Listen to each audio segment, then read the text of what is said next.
Okay, answer true or false to the following statement. Just quick problem. The sum of two invertibles is an invertible matrix. Is that true or false? Right, let's take those two matrices, okay, and let's quickly add them together and see what we get.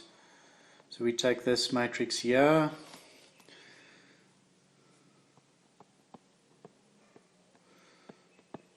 and we take B,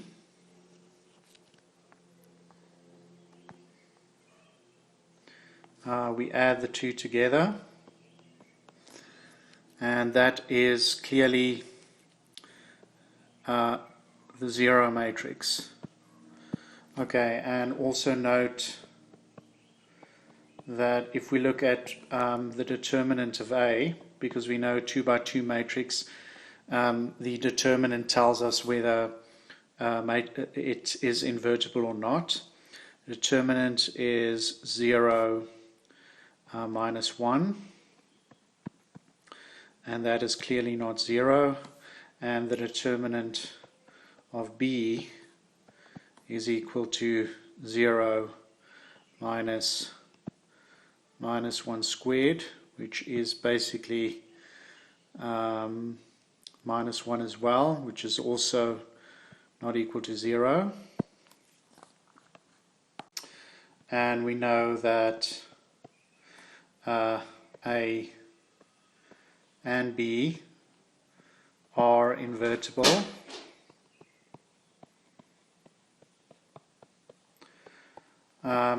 However, A plus B, if we go back, A plus B is the zero matrix. Okay, and we know that the zero matrix is not invertible because it has a zero determinant. It is not invertible. Okay, so the statement is clearly false. You can never have, well, it's generally not true if you take the sum between two invertible matrices, it doesn't necessarily mean that the sum is in fact invertible. Right, next up we've got the question, let A be a square matrix, show that the trace of A times A's transpose is equal to the trace of A's transpose A, and it is equal to a quantity S, where S denotes the sum of the squares of the entries of A. Right, so if you take the matrix and you go write down all the entries and you square each one of them, you add them all together, that's S. So consider first the matrix A times A's transpose. Now A is given as an n by n matrix, and A's transpose then is also going to be an n by n matrix. Now if you multiply an n by n matrix A with an n by n matrix A transpose, the end result is again an n by n matrix. So the size of A times A's transpose is going to stay the same. So now we need to know what the trace of this matrix is, and in order to do that we need to find all the diagonal entries of A times A's transpose.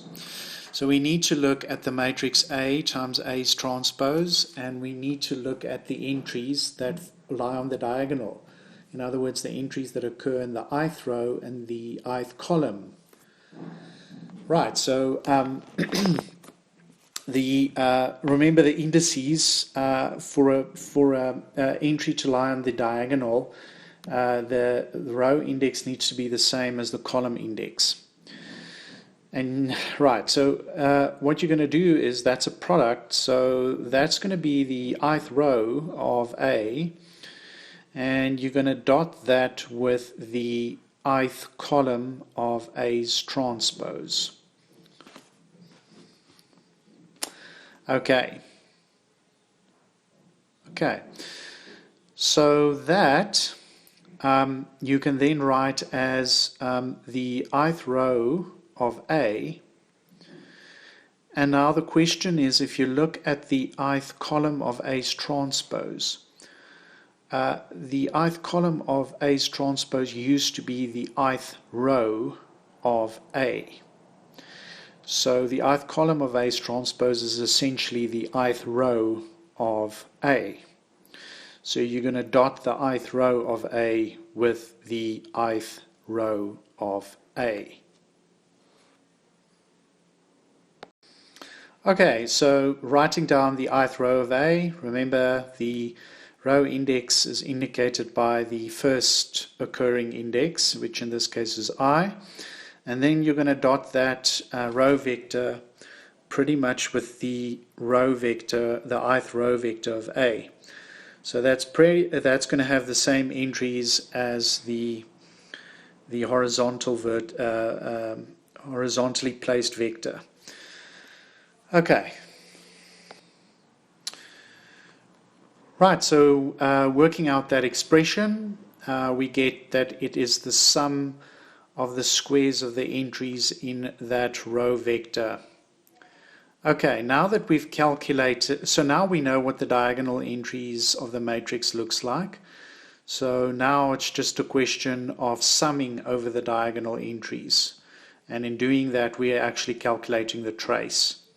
So the trace of A times A's transpose is going to be the sum over all the indices running from 1 up until n.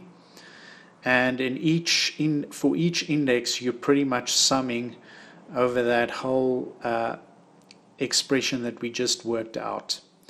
So you're going to sum over that whole expression. Okay, and you're going to do that for every index I.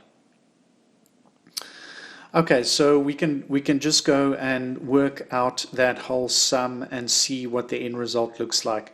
So there we've written down the end result, and you have pretty much summed over the index I equals 1, and then you have summed and added that to the sum over the index I equals 2, and then you've continued in this fashion until the very last index I equals n, and you have summed all those terms together. Now let's just compare that to the matrix A. So if you look at the matrix A, okay, so comparing that, if you look at the matrix A and you compare that to the trace of A times A's transpose, you'll see that the first n terms corresponds to the sum of the squares of the entries of the first row of A. The second row is the second group of n terms is the sum of the squares of the entries of the second row, and you carry on summing until you get to the sum of the squares of the entries of the last row. So that's the sum of the squares of the entries of A, which is S. Okay, so if we move on to A transpose A, it is pretty much going to be the same process. We are interested in the diagonal entries of A transpose A. Okay, so again, you're interested in the entries in the ith row and the ith column of A's transpose times A. So now that product, the entry in the ith row and the ith column of A transpose A, is the ith row of A's transpose, and you're going to dot that with the ith column of A. So it's writing that down, you get the ith row vector of A's transpose, and you're going to dot that with the ith column of the matrix A. Okay? Okay, now what is the ith row of A's transpose? The ith row used to be the ith column of A. So that you can replace ith row of A's transpose with ith column of A, and that you're going to dot with the ith column of A. Okay, so that is a straightforward process again to work that out. So if we look at the ith column of A, now the index switches around, and the index I indicates the column number, and that's the ith column of A, and you're going to dot that with the ith column of A again, which is just the ith column of A written vertically. So there's the first entry. The second entry is going to be A subscript 2I, and you're going to carry on until you get to the last entry, which in this case is A subscript NI. And then again, if you dot that, you're going to end up with the sum of the squares of the entries in the ith column. Okay, now let's look at the trace. So you are going to sum over the diagonal entries of A transpose A, which you just worked out as that whole sum of the squares of those entries. So it's going to be the sum of the index, where the index I runs from 1 up until n, and you are going to sum over that whole expression that we just worked out, which is the sum of the squares of the entries of the ith column of A.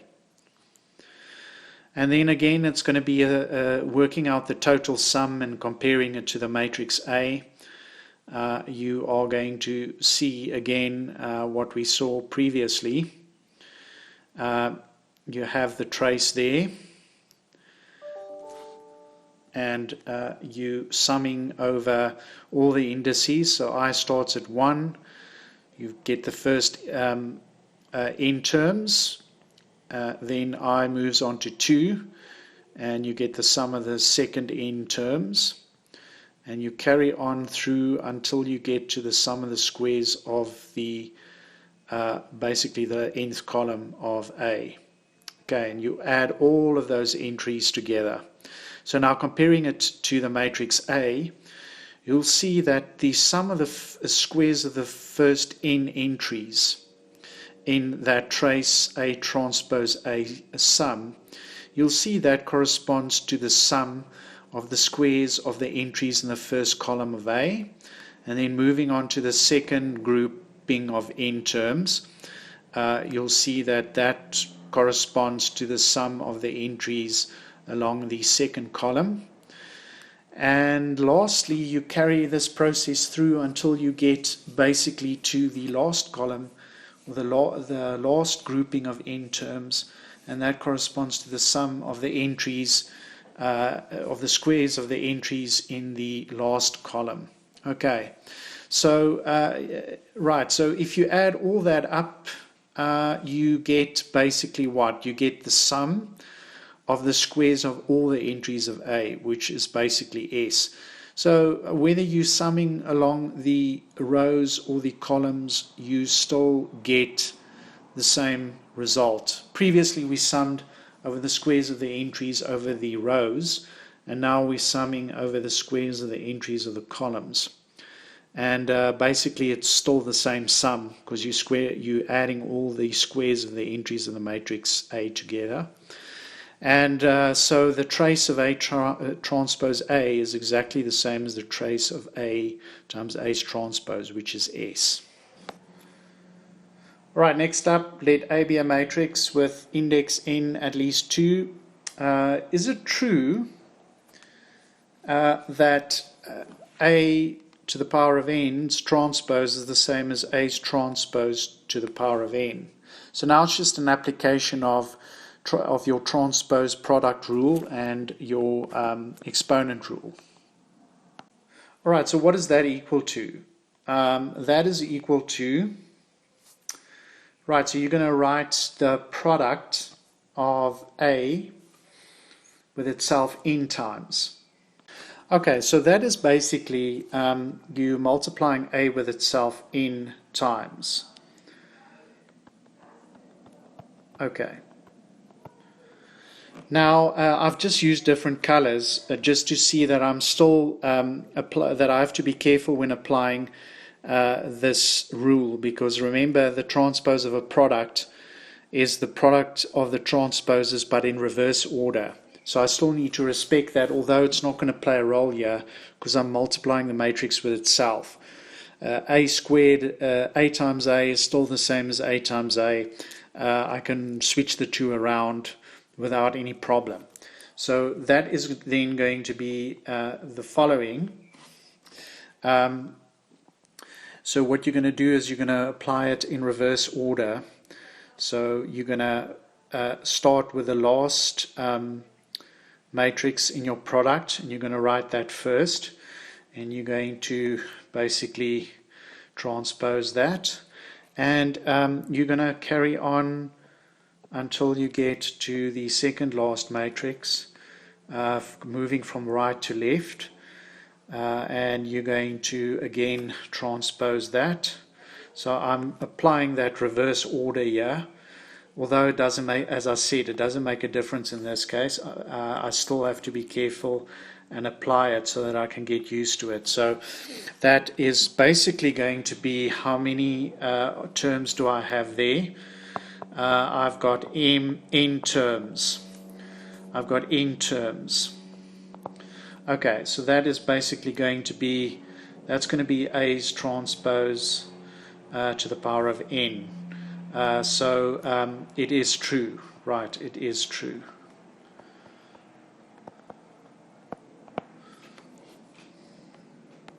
Right, next up, a square matrix A is said to be symmetric if its transpose is itself, and its skew symmetric if its transpose is its negative. Okay, now question is, what can we say about A times A's transpose? So if we take A times A's transpose,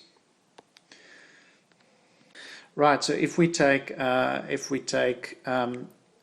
times A's transpose and we take its transpose, then again we've got the transpose law over products is the product of the transposes, but in reverse order. So we're going to write that first, and then we're going to write A second, and we're going to take the transposes. Okay, so we're applying that reverse order rule.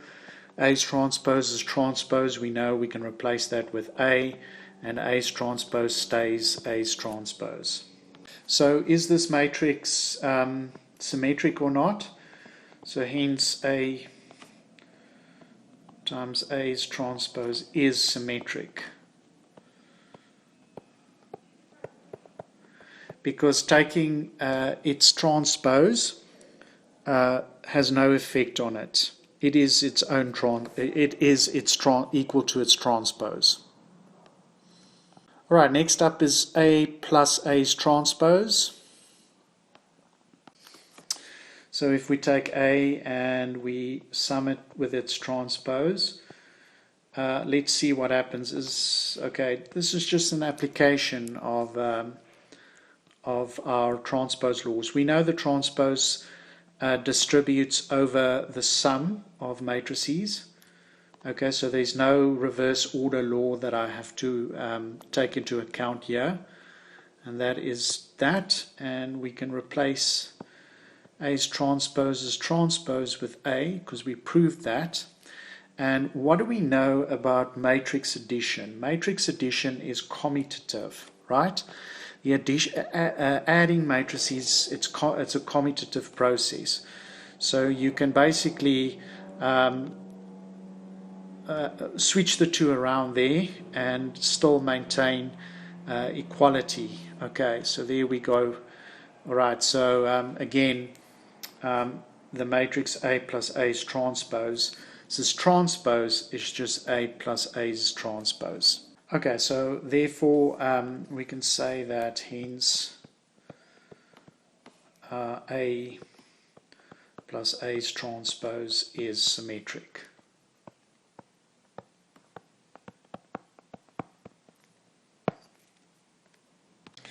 Right, if we look at the last one, is A minus A transpose, is that symmetric, yes or no? Okay, take A minus A transpose and we apply the transpose. Again, the transpose distributes over sum, so without any problem with the order. So we take the matrix A, and we just apply our laws. Okay, so you take the transpose there, and then you take minus A's transpose. Okay, and you take the transpose of that, and the transpose has no bearing on a scalar, on the scalar multiple part. So that's going to be A's transpose. Okay, I can again take minus 1 out there, and I basically just have to apply the transpose to the actual matrix part. Alright, so I'm taking again that. Okay, so that is A's transpose, again minus A's transpose is A. Okay, and that is equal to minus A minus A's transpose. Okay, so again, A minus A's transpose, if I take the transpose of that, I get the negative of the matrix inside of the transpose brackets. Okay, so hence A minus A's transpose is skew symmetric. It is skew symmetric. All right. Okay. So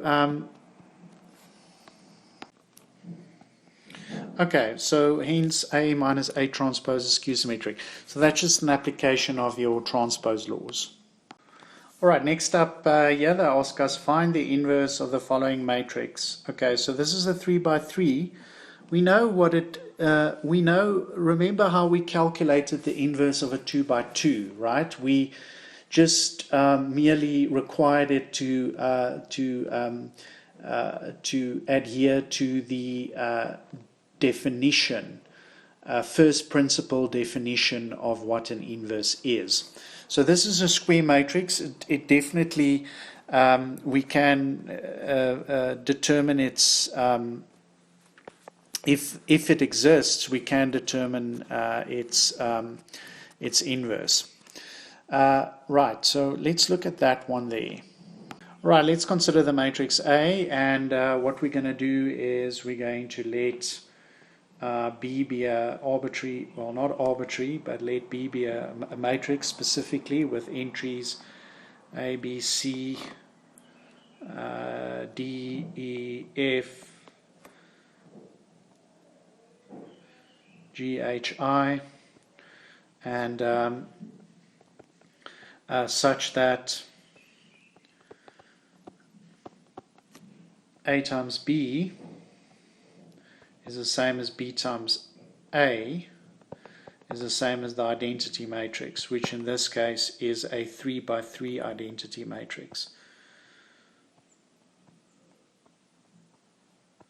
Okay, so let's set up a series of equations and see if we can solve them.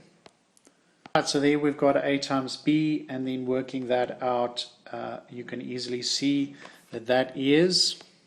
Okay, so there we've calculated A times B, and that needs to be equal to the identity. Right, and that's equal to the identity if and only if A plus G. Now you compare the entries, so you need A plus G to be equal to 1. Okay, so we need that to be the same. So that needs to be 1. Okay, so there we've got equality there. And again, we've got equality there. Right, so again, A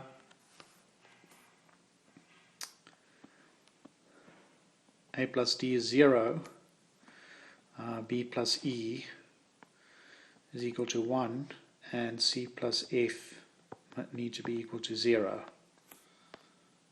And then the last round of equations is D plus G must be equal to 0. E plus H needs to equal to 0. And F plus I needs to be equal to 1. Right, so just considering those equations, we can from there say that. Right, we can see that there, and we can see that A needs to be minus D, and C needs to be minus F. And then from the last column we see that D needs to be equal to minus G and E needs to be minus H. Right, so therefore B needs to be equal to E.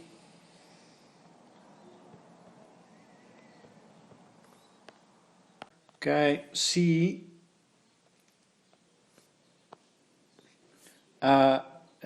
those two are the same, so therefore F needs to be equal to I. Okay, and we also have that D is minus A, and so basically because we have two D's there, we could say that A needs to be equal to G. Okay, so A is equal to G. Okay, so if we look at A plus G is equal to 1, from there we basically have that we know that A is equal to G. Okay, so that basically implies that A is equal to G is equal to a half. Okay, B plus E equals 1. We know that because B is equal to E, we know that that will imply that B is equal to E is equal to a half. Okay, and lastly, we know that because F plus I is equal to 1, that's going to imply again that because F is equal to I, we have that that F is equal to I is equal to a half. Right, so we've got A equals B equals F equals I equals G equals a half. Okay, and then from that list of equations there, we get that that C, and solve for C. We solved C as minus I, so C is going to be minus a half. Okay.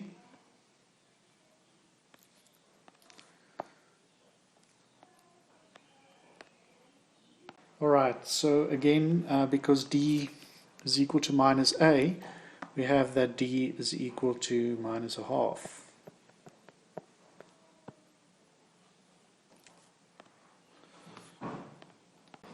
Alright, so we know that B is equal to minus H, so that implies that H is minus B, which implies that H is minus a half.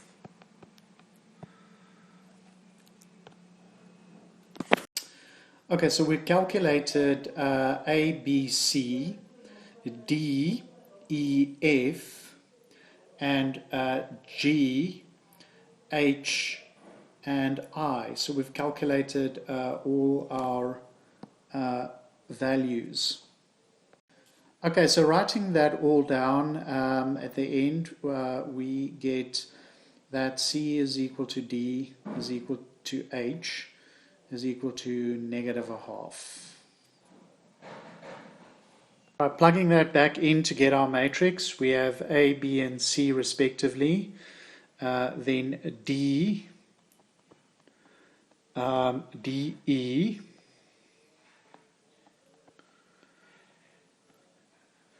and F, and then lastly we've got G,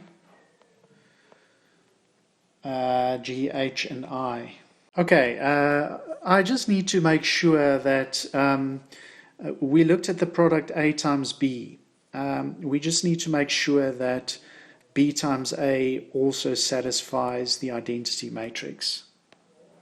Right, so there we've got B times A, which is that matrix there, and let's just make sure that it is in fact it holds it both on the left hand side and on the right hand side. So again, working that out, we take the first row and we dot that with the first column, which is 1. Then we take the first row and we dot that with the second column, and that is surely a 0 there. And we take it and we dot it with the last row, or last column I mean, and that is going to be again a 0. Okay, then we move on to the second row and we dot that with the first column, so that is definitely going to be a 0 there. We take the second row and we dot that with a second column, and that is going to be definitely a 1. We dot it with the last column, and that is going to be a 0 again. Okay, and then we move on to the last row, which is going to be again, you're going to dot it with the first column, and that is going to be a 0. Dot it with a second column, it's going to be a 0, and dot it with the last column, that is going to be a 1. Okay, so it is clear here that we can then say that hence A is invertible, because it has a matrix B that satisfies A times B equals B times A equals the identity. And in this case, B is my inverse of my matrix. Right, and the inverse of the matrix is that particular matrix.